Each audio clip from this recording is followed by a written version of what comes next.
Avant, avant qu'on ne commence, j'aimerais simplement te demander d'incliner ton cœur et de lui dire « Parle-moi ce matin ». Que ce message ne soit pas pour ton frère, mais qu'il soit pour toi. J'aimerais te demander simplement, dis à Dieu, parle-moi ce matin. Seigneur, nous sommes encore là pour t'écouter. Nous sommes encore là pour recevoir ce que tu as déposé en nous. Parle-nous ce matin. Parle-moi. Parle-moi, Seigneur, je prie que toutes les personnes ici reçoivent leur part avant de sortir au nom de Jésus. Je prie que, Seigneur, derrière ma parole, derrière ma voix, qu'on écoute la voix de Dieu, qu'on écoute ta voix parler au cœur au nom de Jésus. Père éternel, que ton nom soit glorifié, que ton nom soit exalté. Je remets ces moments en tes mains. Bénis ta parole, que ta parole vienne comme une épée, que ta parole vienne comme un marteau, afin de rétablir la vérité dans nos vies, au nom de Jésus. Amen. Amen. Merci la chorale. Vous pouvez reprendre place.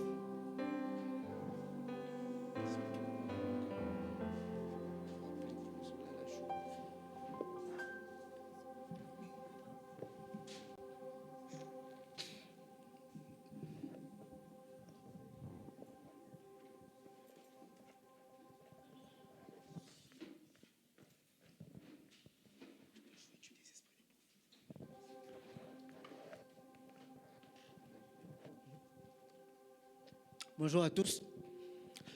Bonjour, j'espère que vous allez tous bien. Alors, c'est encore un honneur, une joie pour moi d'être devant vous.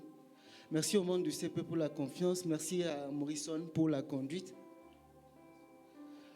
Vous savez, dans la vie, il y a des personnes qui se posent certaines questions existentielles. Où est-ce que je vais? D'où je viens? Où est-ce que je vais? Mais il y a une question qui doit être d'autant plus importante, c'est où est-ce que je vais passer mon éternité? C'est souvent une question qu'on oublie très souvent. Où est-ce que je vais passer mon éternité? La vie sur terre n'est qu'une étape. Et après cette vie-là, on va aller quelque part. Il y aura soit la vie éternelle, soit la mort éternelle. Ce sera soit le paradis, soit l'enfer. Il n'y aura pas de purgatoire. Il n'y aura pas de purgatoire. Je répète, il n'y aura pas de purgatoire. Ce que nous sommes aujourd'hui est déterminé par les décisions que nous avons prises avant. Et ce que nous serons plus tard seront déterminés par les décisions que nous prendrons maintenant. Il est donc important de savoir ceci. Les décisions que je vais prendre maintenant dans ma vie ici vont déterminer où est-ce que j'irai après. Est-ce que j'irai au paradis ou bien j'irai en enfer? Est-ce que je vais plutôt être attaché et rester avec Dieu ou est-ce que je vais plutôt rester dans le feu éternel? La Bible nous dit dans Proverbe 10, verset 22 que c'est la bénédiction de l'Éternel qui enrichit et ne la fait suivre d'aucun chagrin. Je comprends par là qu'il y a la bénédiction qui enrichit mais qui est suivie de chagrin. Ce n'est plus une bénédiction dans ce cas, c'est une malédiction. Nous sommes d'accord. Dieu, dans son plan, a prévu de nous bénir en Christ. Imaginez, vous concevez un logiciel. Ce logiciel, le rôle de ce logiciel, c'est de faire un travail. Mais il y a quelqu'un d'autre, un pirate qui détourne ce logiciel avec un virus, un malware, et qui en détourne l'usage. Qu'est-ce que vous avez? Vous avez soit la possibilité de détruire le logiciel afin qu'il ne détruise pas d'autres vies, ou vous avez la possibilité tout simplement de pouvoir restaurer le logiciel. Le logiciel, c'est l'homme qui a été créé par Dieu. Le virus, c'est le péché. Plutôt que de détruire le logiciel, Dieu va faire ceci. Dieu va prendre le fichier source. Jésus n'est pas seulement l'antivirus. Il y a le fichier source qui n'a pas été corrompu par le virus. Il est le fichier source qui n'a pas été corrompu par le péché. Et c'est en lui que Dieu a décidé de nous bénir. La Bible nous dit dans Éphésiens 1 que nous avons été bénis ou nous sommes bénis de toutes sortes de bénédictions dans les lieux célestes en Jésus-Christ. Pour pouvoir avoir accès à ces bénédictions qui donnent la paix, il faut que nous soyons en Jésus-Christ, dans une certaine position. La question qu'on doit se poser, c'est comment être en Jésus-Christ. C'est en entrant dans le royaume. C'est au travers de la nouvelle naissance. C'est pour cela que mon thème de ce matin est intitulé « Le processus de la nouvelle naissance ». Nous parlerons aujourd'hui du processus de la nouvelle naissance. On comprend donc dans ce cas que la nouvelle naissance n'est pas une étape qui est figée, mais c'est plutôt un processus, c'est plutôt un ensemble d'étapes. Qu'est-ce que la nouvelle naissance? La nouvelle naissance, Jean 3, verset 3, Jean 3 à 6 nous dit dans la version Parole vivante, Jésus lui répondit, « Vraiment, je te l'assure, celui qui ne passe pas par une nouvelle naissance ne saurait voir le règne de Dieu. » Comment un homme déjà vieux pourrait-il naître une seconde fois, s'exclame Nicodème. Il ne peut tout de même pas retourner dans le sein de sa mère pour renaître. Vraiment, je te l'assure, reprend Jésus, à moins de renaître d'eau et d'esprit, personne ne peut entrer dans le royaume de Dieu. La naissance naturelle ne transmet que la vie humaine naturelle. Seule une naissance spirituelle peut transmettre la vie de l'esprit. Pourquoi nouvelle naissance? Nouvelle naissance parce qu'il y a un nouveau référentiel. Avant que Jésus ne vienne, le référentiel, c'était Dieu tout simplement. Mais lorsque Jésus vient, il met en place un nouveau référentiel qui est Dieu et le royaume de Dieu. Ce qui nous amène à donc dire, lorsqu'on parle de nouvelle naissance, c'est par rapport au référentiel, mais c'est aussi par rapport au processus de cette naissance. C'est par rapport également à la source de cette naissance. La source de la nouvelle naissance, c'est le Saint-Esprit. Et je crois que Yvon l'a dit la dernière fois, naître d'eau et d'esprit, il a clairement expliqué. La version Bible parle plutôt de naître d'en haut. Donc naître d'en haut, c'est aussi ça qu'on appelle la nouvelle naissance. C'est quoi alors la nouvelle naissance? La nouvelle naissance, ce n'est pas la repentance. La nouvelle naissance, ce n'est pas le baptême. La nouvelle naissance, c'est un ensemble d'étapes qui permet à quelqu'un de devenir enfant de Dieu. La nouvelle naissance est un ensemble d'étapes qui permet à quelqu'un de pouvoir avoir en lui l'ADN de Dieu. Si nous sommes d'accord que ce qui est humain naît de l'être humain, et tout être humain a un ADN en lui, nous serons également d'accord que ce qui naît du divin a également un ADN divin. La nouvelle naissance est l'ensemble des étapes qui permettent à quelqu'un d'avoir en lui l'ADN du divin. C'est ça la nouvelle naissance. Le passeport pour entrer dans le royaume des cieux, c'est la nouvelle naissance. Le passeport pour bénéficier des bénédictions en Christ, c'est la nouvelle naissance. Si nous ne sommes pas nés de nouveau, nous ne pouvons pas accéder à ces choses. La nouvelle naissance, ce n'est pas d'être tous les jours à l'église. Ce n'est pas ça la nouvelle naissance. La nouvelle naissance, ce n'est pas de servir à l'église. La nouvelle naissance, c'est lorsque le cœur est transformé par l'action du Saint-Esprit.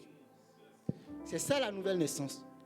Je vais vous demander de vous lever. Nous allons lire les Écritures. On n'a pas encore lu le texte. Le texte est un peu long. C'est dans Luc 15, du verset 11 au verset 24, la version seconde 21. Si on peut projeter, s'il vous plaît.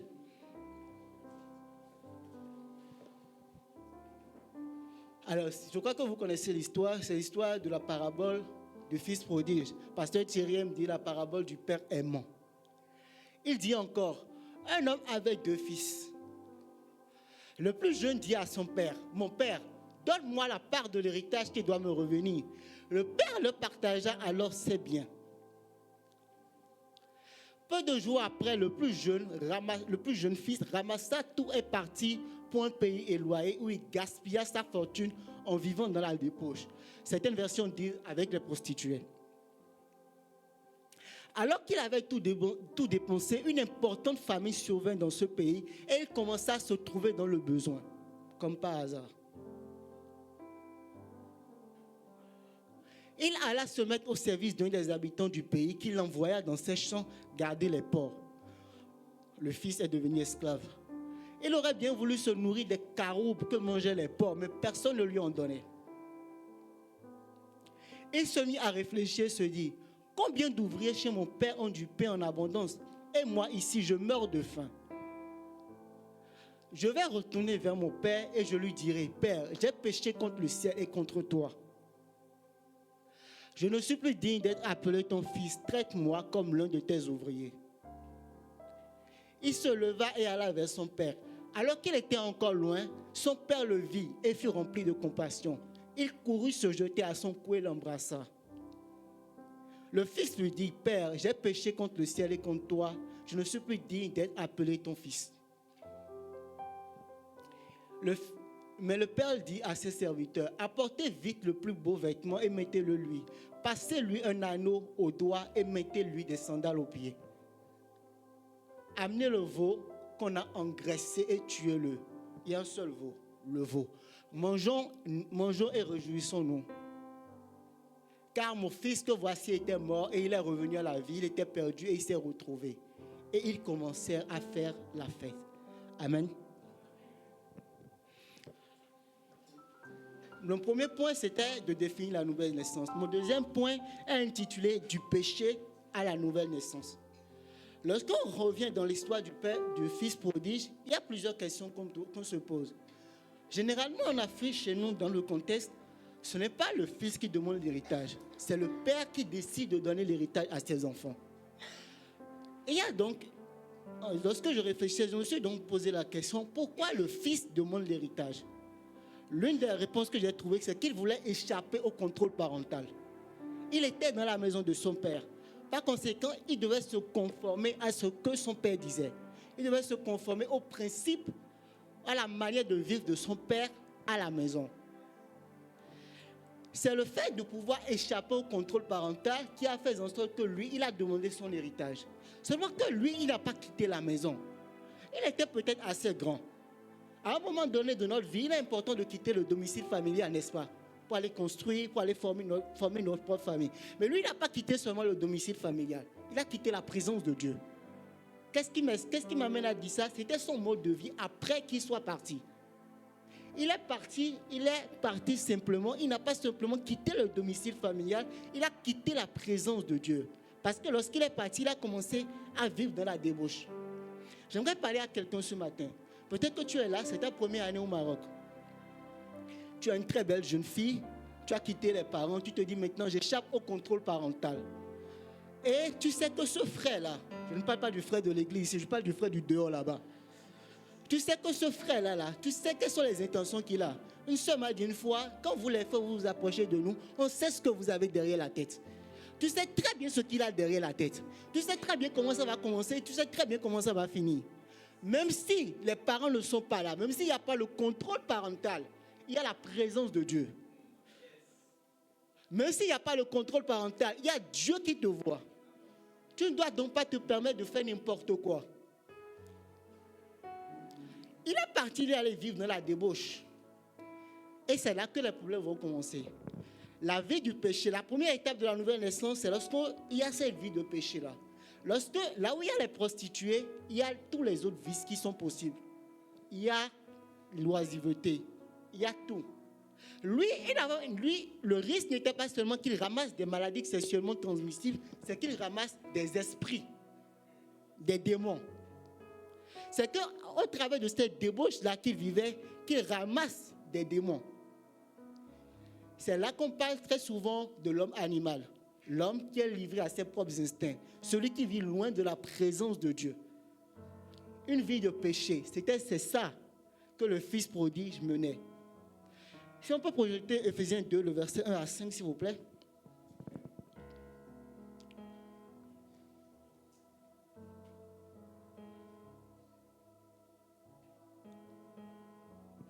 Ephésiens 2, le verset 1 à 5.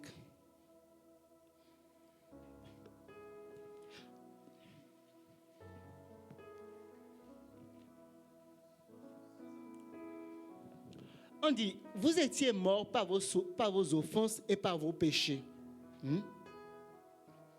dans lesquels vous marchiez autrefois selon le train de ce monde, selon le prince de la puissance de l'air, de l'esprit qui agit maintenant dans les fils de la rébellion.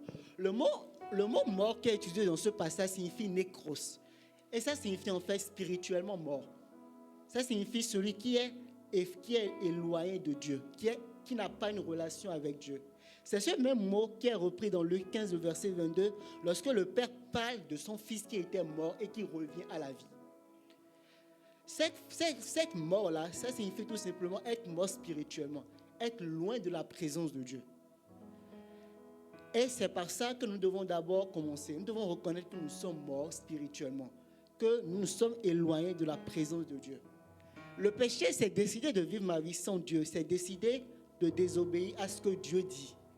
Le péché, c'est vivre dans la débauche, c'est vivre loin de la présence de Dieu. C'est ça qui est le péché. Lorsque le je veux vivre pour moi-même prend l'ascendant sur la volonté de Dieu, on commence déjà par être mort spirituellement. J'aimerais nous demander ce matin, est-ce que nous sommes encore vivants spirituellement? Est-ce que le moi n'a pas pris l'ascendant sur la volonté de Dieu? Deuxième étape, deuxième point de la nouvelle naissance, c'est le fait de rentrer en soi-même. Le fils prodige va se retrouver dans une situation compliquée. Il est loin de son père, il a tout perdu. Mais il va entrer en lui-même. Que signifie entrer en soi-même? Ça signifie commencer à réfléchir à sa propre vie. Ça signifie prendre conscience que la situation n'est pas bonne. Et à quel moment ça se produit? Deux cas. Deux exemples que j'aimerais donner plus tôt. La première fois, ou bien le premier exemple que j'aimerais donner, c'est lorsqu'il y a une rencontre directe avec le divin. C'est le cas de la femme samaritaine dans Jean 4. Lorsque la femme samaritaine va rencontrer Jésus, il va avoir un moment où elle va entrer en elle-même. Lorsqu'on lit l'histoire de cette femme, on se rend compte que cette femme a eu 5 maris. Donc elle s'est mariée 5 fois, elle a divorcé 5 fois. C'est souvent ça notre problème. Quand on lit l'histoire de cette femme, on se rend compte que cette femme avait une instabilité émotionnelle chronique qui était liée à des blessures ou à un manque d'amour qu'elle n'a pas pu avoir. Ce n'est pas possible d'avoir 5 maris. Ce n'est pas possible que parmi les 5 maris, tu n'as pas trouvé ton goût, comme le disent les Gabonais. Ce n'est pas normal. Si vous imaginez 5 maris, donc 5 mariages, 5 divorces. Et maintenant, elle est avec quelqu'un qui n'est pas son mari, donc un concubinage. Généralement, c'est souvent ça. Nous avons essayé diverses choses. Elle a commencé par le mariage. Finalement, elle a vu ça ne va pas. Elle a préféré le concubinage. C'est souvent ça. Tu essaies avec le péché, tu tournes, tu changes la forme, mais tu n'es jamais satisfait. 5 maris. Et parmi les 5 maris, elle n'était toujours pas émotionnellement stable. J'aimerais dire ceci. Avant de se mettre en relation ou de se mettre en couple, il faut s'assurer d'être suffisamment aimé par Dieu. Parce qu'un homme ou une femme ne peut pas vous donner ce que vous cherchez. C'est impossible. La Bible dit qu'un homme ne peut donner que ce qu'il a. Si la personne même avec qui tu es en couple a eu un manque d'amour, elle ne peut pas te donner de l'amour. Il faut s'assurer d'être suffisamment aimé par Dieu, d'avoir reçu l'amour de Dieu. La femme samaritaine avait un problème d'instabilité émotionnelle chronique. J'aimerais en venir au concubinage. Le concubinage, c'est une absence d'engagement. Vous savez très bien que dans nos pays, quand le mari meurt sur un concubinage, la personne est comme ça, la femme reste comme ça. Et c'est souvent triste. Le concubinage aussi, on remarque ça aussi dans la relation de beaucoup.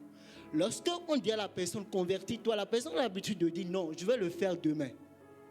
La personne refuse une alliance, un mariage avec Jésus et préfère une relation de concubinage. Le concubinage a des risques. Tu peux partir là tout de suite. Lorsqu'on dit donne ta vie à Jésus et que tu ne fais que repousser, tu ne sais pas le lendemain. Lorsqu'on dit donne ta vie à Jésus et que pour toi, j'ai encore 25 ans, je veux encore faire la fête, tu ne sais pas ce qui peut se passer. Personne ne sort en disant je vais faire un accident, mais on ne sait pas ce qui peut arriver. Ouais, j'aime quand Darlene dit tu ne mourras pas avant ton heure, mais on ne sait jamais. Je suis d'accord quand Darlene dit tu ne mourras pas avant ton heure. Oui, mais on ne sait jamais. Ne restons pas dans une vie de concubinage avec Jésus. Engageons-nous. Engageons-nous réellement. Engageons-nous réellement. Lorsqu'elle décide finalement d'aller vers ce concubinage, elle a essayé 5 maris différents, ça n'a pas marché. Maintenant, elle dit, bon, on va voir. Elle trouve une solution, elle essaie de trouver une solution qui peut fonctionner. Mais lorsqu'elle va rencontrer le mari parfait, elle va rencontrer l'époux parfait, elle va rencontrer celui-là qui est capable de combler le manque d'amour qu'elle a. Lorsqu'elle va rencontrer celui-là qui s'appelle le Sauveur. Vous savez, il y a une forme de discussion qu'il y a eu entre Jésus et la femme samaritaine. Ce n'est pas écrit ici. C'était une discussion de cœur à cœur. Au-delà de la discussion qu'ils ont eue, lorsque le cœur de la femme samaritaine écoutait le cœur de Jésus, Elle avait compris que celui-là, c'est celui qu'il nous faut. Elle avait compris que celui-là, c'est celui-là qui est venu afin que le manque d'amour que j'avais, l'instabilité émotionnelle chronique que j'avais, puisse être restaurée. Lorsqu'il y a une nouvelle naissance, il y a un cœur à cœur, il y a une discussion de cœur à cœur où tu t'assois avec Jésus et il te parle. Et il te parle même de tes blessures et il te restaure. J'aimerais dire que ce matin à quelqu'un, il n'y a que Jésus pour combler le manque d'amour que tu as. Aucun homme, aucun péché, rien ne pourra combler ce manque d'amour. Rien ne pourra combler ce manque d'amour. Pour la femme samaritaine, le concubinage était le garage de sa vie. Après 5 maris, elle a décidé d'aller au concubinage. Le concubinage était devenu le garage de sa vie. Ce matin, j'aimerais également nous poser la question. Avec quoi sommes-nous en concubinage? Avec quel péché sommes-nous en concubinage? S'il y a ça dans nos vies, laissons tomber et venons à Christ. Le deuxième exemple qui peut amener que quelqu'un puisse entrer en lui-même, c'est le changement radical des personnes qui sont autour d'elle. Permettez-moi de donner mon témoignage. Lorsqu'on était venu ici, j'habitais avec Augustin Calvin. À un moment donné, il y a un frère de l'église qui était venu nous annoncer l'évangile à la maison. J'ai fait le sourd. Bon, il se peut que tu fasses le sourd un jour, tu te retrouves ici. J'ai fait le sourd. Je voulais continuer à vivre ma vie. Calvin et Augustin ont commencé à aller à l'église. Ils venaient ici. Et j'ai commencé à voir le changement dans leur vie. Les gars quittent l'église à 12h. Jusqu'à 16h, ils sont en train de faire une discussion sur ce que le pasteur a dit. En fait, ça m'a traumatisé. J'étais choqué. Si ça existe ce mot. Et il y a eu le fruit qui a commencé à se faire voir dans leur vie. Il y a eu ce changement radical qui a commencé à se faire voir. Si la mauvaise compagnie corrompt les bonnes mœurs, j'aimerais dire une chose. Les bonnes compagnies, les relations saines et saintes influencent aussi la vie. Lorsque je les ai vus changer, j'ai pris conscience que j'étais entré dans une situation qui n'était pas bonne. Et en ce moment, je suis entré en moi-même. Et en entrant en moi-même, j'ai accepté Jésus comme Seigneur et Sauveur. Là, personne ne m'a parlé. Juste en voyant les autres, j'ai décidé que cette vie de péché, je devais l'arrêter. Si on peut projeter Jean 16, le verset 7 au verset 11, c'est Jésus qui parle à ses disciples. Lorsqu'il est avantageux pour vous que je m'en aille, car je vous enverrai un autre. Voilà. Cependant, je vous dis la vérité, il vous est avantageux que je m'en aille. Car si je ne m'en vais pas, le consolateur ne viendra pas vers vous. Mais si je m'en vais, je vous l'enverrai. Et quand il sera venu, il convaincra le monde en ce qui concerne le péché, la justice et le jugement. Lorsque vous voyez les autres autour de vous commencer à changer, le Saint-Esprit est en train de vous convaincre de péché, de justice et de jugement. C'est aussi ça. C'est aussi l'une des étapes de la nouvelle naissance, entrer en soi-même. La conséquence du fait d'entrer en soi-même, c'est la repentance. Le fils prodige va entrer en lui-même. Il va dire, je vais aller vers mon Père et je vais lui dire que j'ai péché contre le ciel et contre toi. C'est quoi la repentance? La repentance, c'est le fait de changer d'attitude de façon radicale. Là, il n'est plus resté à pouvoir cogiter. Est-ce que j'aurai à manger? Est-ce que j'aurai assez de provisions pour quitter là où je suis pour aller vers mon Père? Non, il a décidé de façon radicale de revenir chez son Père. Ce n'était plus question de rester auprès des pauvres. Ce n'était plus question de continuer cette vie d'esclave-là qu'il avait. Il dit non, je vais rentrer auprès de mon Père. Après avoir été rentré en soi-même, il faut se repentir de ses péchés. Il faut décider qu'à partir d'aujourd'hui, ça, je refuse. La repentance est un changement profond et sincère d'esprit. Et il y a un mot qui va souvent avec le mot repentance, c'est le mot se convertir. À 3 verset 19, il est écrit « Repentez-vous donc et convertissez-vous pour que vos péchés soient effacés, afin que des temps de rafraîchissement viennent de la part du Seigneur. » Se convertir, c'est se détourner du péché et se tourner vers l'amour de Dieu. Lorsque nous décidons de nous répandre, il faut également se convertir. Il faut se détourner du péché mignon là et se tourner vers l'amour de Dieu. Blaise Pascal pouvait dire, il y a dans le cœur de Dieu un vide. Il y a dans le cœur de l'homme un vide en forme de Dieu. Et ça, il n'y a que Dieu pour combler ce vide. C'est pour cela que lorsque nous nous convertissons, nous détournons du péché et nous nous tournons vers l'amour de Dieu. Il y a un autre mot qui est associé à la repentance, c'est la confession. La Bible dit, si tu crois dans ton cœur et que tu confesses de ta bouche que Jésus est Seigneur, tu seras sauvé. Lorsque nous nous repentons, nous confessons également. Il ne faut pas seulement se répandre, il ne faut pas seulement changer d'attitude. Il faut aussi confesser à partir d'aujourd'hui, Jésus est mon Seigneur et mon Sauveur. C'est aussi ça. C'est comme ça que nous naissons également de nouveau. Lorsque nous confessons. La confession n'est que le prolongement de la repentance. La confession est le saut final à la repentance. J'aimerais nous exhorter, s'il y a des personnes ici, au-delà de se répandre, de se convertir, de confesser que Jésus est mon Seigneur, mon Sauveur. Cette phrase, elle est peut-être banale, mais elle a une forme d'autorité, elle a une importance spirituelle très, très forte. Après la repentance, quelle est la prochaine étape de la nouvelle naissance? C'est le fait de se décharger auprès de Dieu. Certaines personnes se répandent, mais refusent de se décharger auprès de Dieu. La croix là, ou bien le fardeau là, qu'ils avaient lorsqu'ils étaient encore dans le monde, ils continuent de porter ça. Se décharger auprès de Dieu, c'est accepter que l'amour de Dieu pénètre nos cœurs. Au-delà de dire Seigneur, tu es mon sauveur, au-delà de dire Jésus, tu es mon Seigneur, mon sauveur, il faut accepter de déposer le péché là, la croix là, à ses pieds.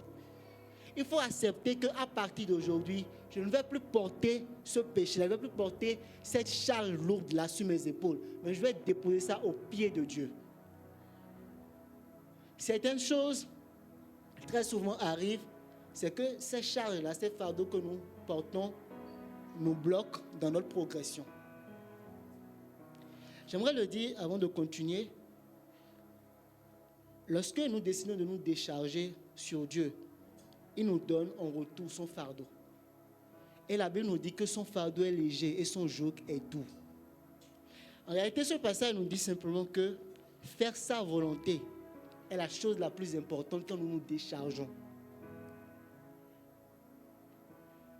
Peu importe les traumatismes que vous avez subis, peu importe comment ça s'est passé, lorsque vous vous repentez, déchargez-vous aussi auprès de Dieu. Déchargeons-nous auprès de Dieu.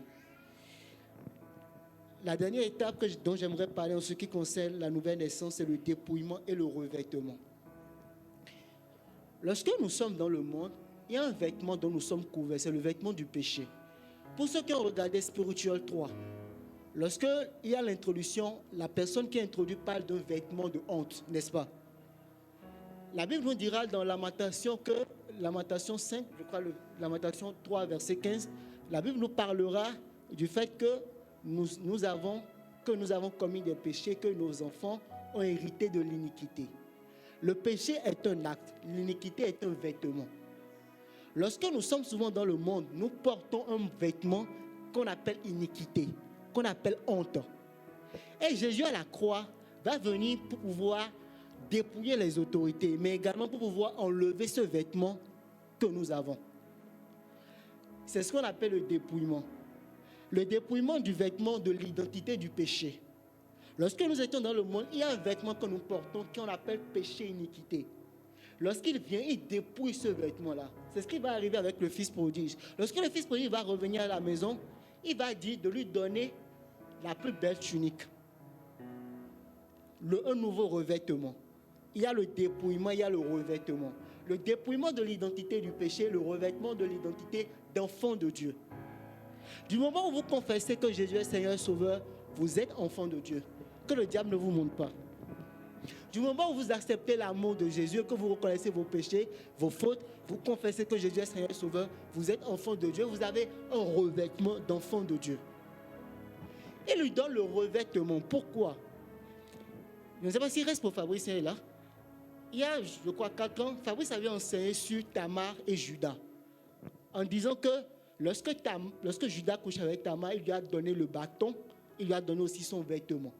Dans le monde spirituel, le vêtement symbolise l'identité. Lorsqu'on parle d'Élie, on reconnaît Élie par son manteau.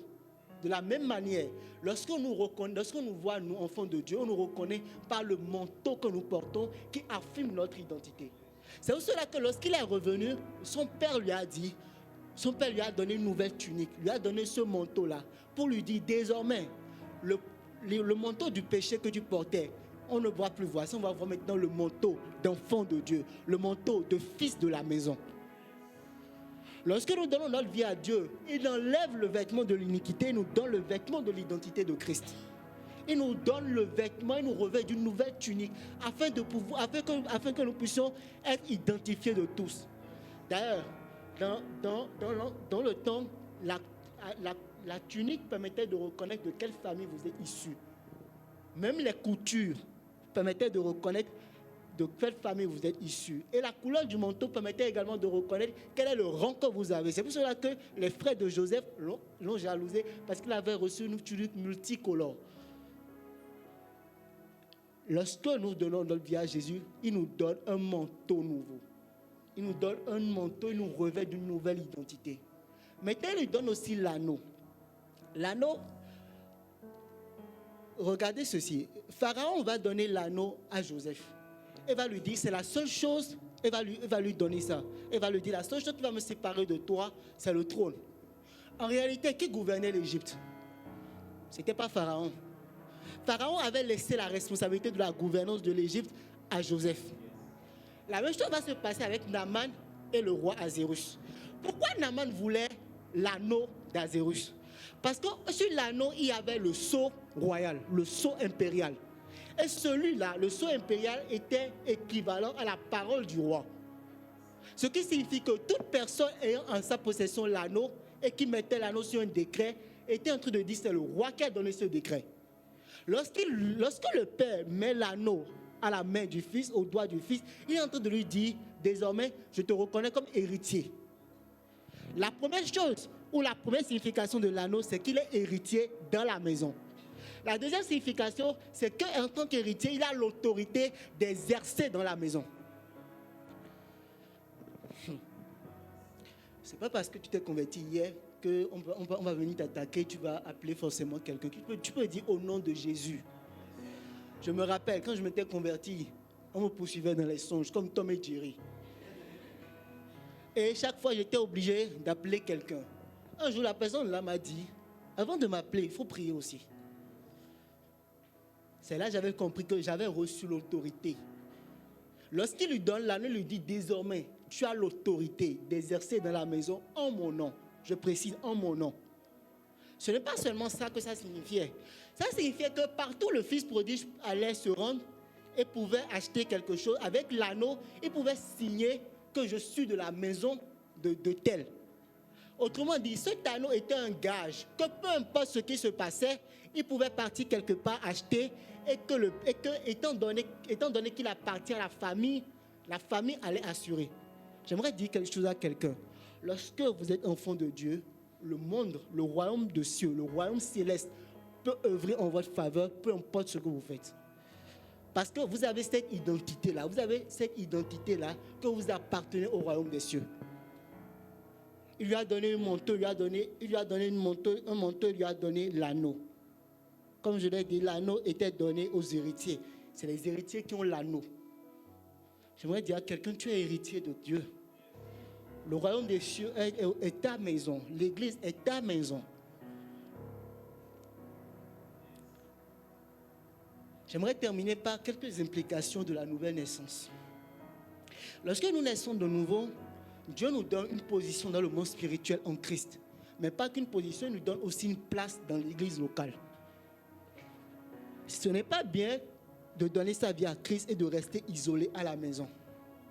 Je me rappelle une publication, quelqu'un a dit, je suis chrétien, mais je préfère vivre ma vie chrétienne à la maison. Satan et 8 démons ont liké. Pour simplement dire ceci, lorsque vous décidez de vous isoler, vous êtes une proie facile pour l'ennemi. Lorsque vous naissez de nouveau, il est important de rester dans un cadre qui permet votre croissance. Si la croissance physique n'est pas désirée, la croissance spirituelle, par contre, doit émaner du profond désir de la personne. Je répète, si la croissance physique, le fait de grandir en taille ou en poids, n'est pas désirée, la croissance spirituelle émane d'un profond désir de la personne qui est née de nouveau. Il n'est donc pas normal de vous convertir et de rester seul chez vous à la maison. C'est très facile de repartir en arrière. Ce sera très très facile. La nouvelle naissance implique donc que nous avons une famille. Cette famille, c'est l'église locale. Ça implique donc que dans une famille, nous devons venir pour pouvoir participer aux réunions de la famille. Nous devons venir pour participer aux prises de décision dans cette famille. Et quand je parle de prise de décision, je veux parler du service.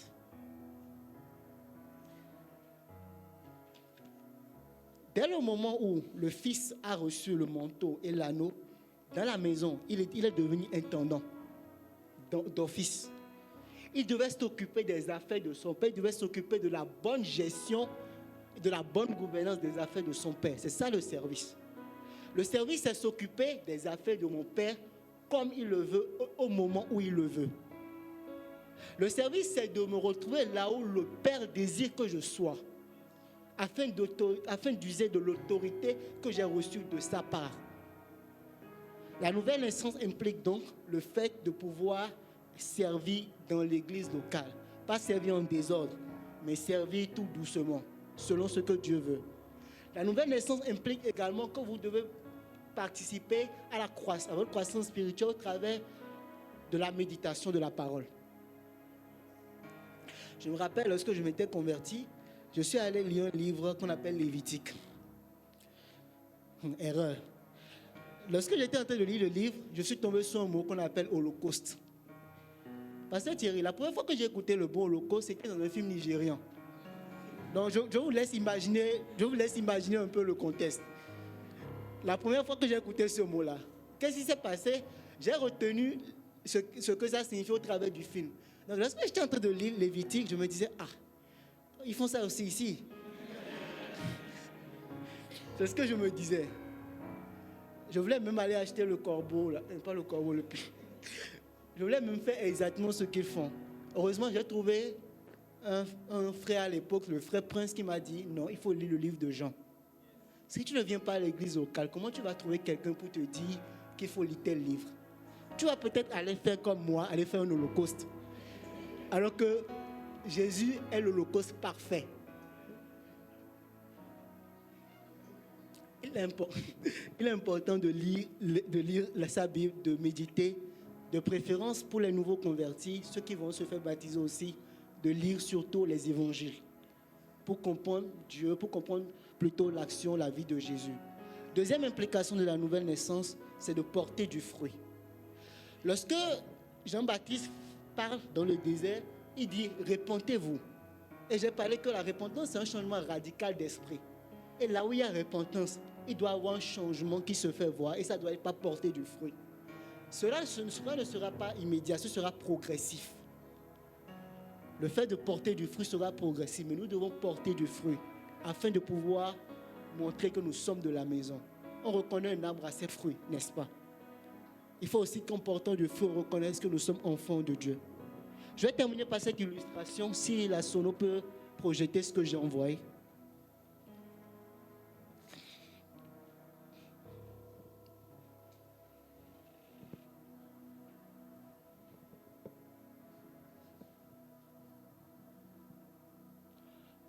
On peut zoomer, s'il vous plaît. C'est une illustration de Ézéchiel 47. Je vais prendre ça pour expliquer la nouvelle naissance. C'est vrai, Darlene avait utilisé ça un jour pour expliquer l'onction. J'aimerais prendre ça pour expliquer la nouvelle naissance. On voit l'eau qui sort de la source, qui sort de la maison de Dieu. Et on dit qu'Ézéchiel va dire qu'il avait mesuré 1000 coudées et l'eau était à ses chevilles. C'est la première dimension où Dieu nous délivre de nos chaînes. Lorsque l'eau est au niveau des chevilles, les chaînes de captivité du péché, Dieu vient pour pouvoir briser ces chaînes-là. C'est la dimension où nous commençons à écouter la parole de Dieu, où on nous annonce l'évangile. La deuxième dimension, c'est lorsque l'eau vient au niveau des genoux. C'est la dimension où nous nous prosternons et nous reconnaissons nos péchés et nos fautes. C'est la dimension où nous demandons pardon, nous nous repentons. La troisième dimension, c'est lorsque l'eau vient au niveau des ceintures. des reins. Au niveau des reins, on passe la ceinture, il y a la ceinture de la vérité. C'est la dimension où nous décidons de marcher dans la vérité. Nous commençons à porter du fruit. En ce moment, nous sommes semblables à l'homme de Psaume 1. Heureux l'homme qui ne s'assoit pas en compagnie des moqueurs, qui ne marche pas selon les conseils de méchants, mais qui trouve son plaisir dans la méditation de la loi de l'Éternel.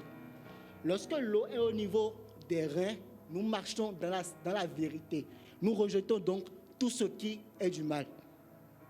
Dernière dimension, c'est lorsque l'eau devient comme un torrent. Là, nous sommes inondés dans la présence de Dieu. Et là, nous portons des fruits. Nous sommes des arbres, nous portons des fruits et des feuilles. Pour terminer, si vous êtes là ce matin, que vous n'avez pas encore donné votre vie à Jésus, c'est le moment de le faire. Parce que tout ce qu'il nous a promis ne se trouve qu'en Jésus. Et pour avoir accès à ça, il faut se donner, il faut nous donner notre vie à Jésus.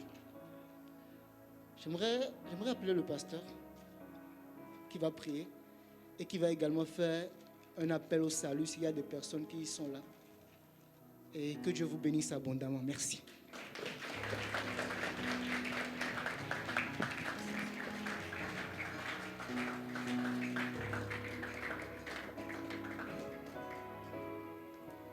Je nous invite à la prière, bien-aimés. Père, ce matin, nous voici, après avoir entendu la nécessité de revenir dans ta maison, et nous te rendons vraiment toute la gloire, nous te rendons grâce, parce que tu nous as invités dans ta grâce et dans ton amour de revenir près de toi. Tu n'as pas regardé la lourdeur de nos fautes, tu n'as pas regardé la taille de nos erreurs, mais ton amour a dépassé ce que nous pouvions être. Nous te bénissons pour la réintégration dans la maison. Nous te bénissons pour le nouveau vêtement. Nous te bénissons, Seigneur notre Dieu, pour le pardon de nos fautes. Mais nous ne voulons pas nous arrêter à ça. Nous voulons grandir en toi, croître en toi, connaître encore plus qui tu es, vivre encore, Seigneur notre Dieu, ton amour, ta profondeur, ta richesse, grandir en intimité avec toi. Et ce matin, comme notre frère vient de le dire, bien-aimé, si tu n'as pas encore décidé et que tu sens que le Saint-Esprit t'y invite à marcher avec Jésus, à te réconcilier avec lui, à sortir de la tristesse chronique, à sortir de ce vide permanent, à sortir de cette quête permanente, eh bien, nous t'invitons à prendre la décision. Tu peux juste faire un signe de main. Alors moi, je veux m'engager avec Jésus. Je veux que ma vie change. Je ne veux plus tourner en rond. Et s'il n'y a personne, nous rendons grâce à Dieu, parce que ça veut dire que nous sommes tous de la maison. Amen. Bon, c'est pas un temps de tristesse, au contraire, c'est une bonne nouvelle. Amen. Alors, puisque c'est une bonne nouvelle, que nous sommes réintégrés à la maison, eh bien, je vous invite au festin de la maison. On nous dit que ce frère, quand il est revenu à la maison, le Père a tué un veau gras. Et on a fait la fête. Alors ce matin, si vous êtes né de nouveau, je vous invite à fêter autour du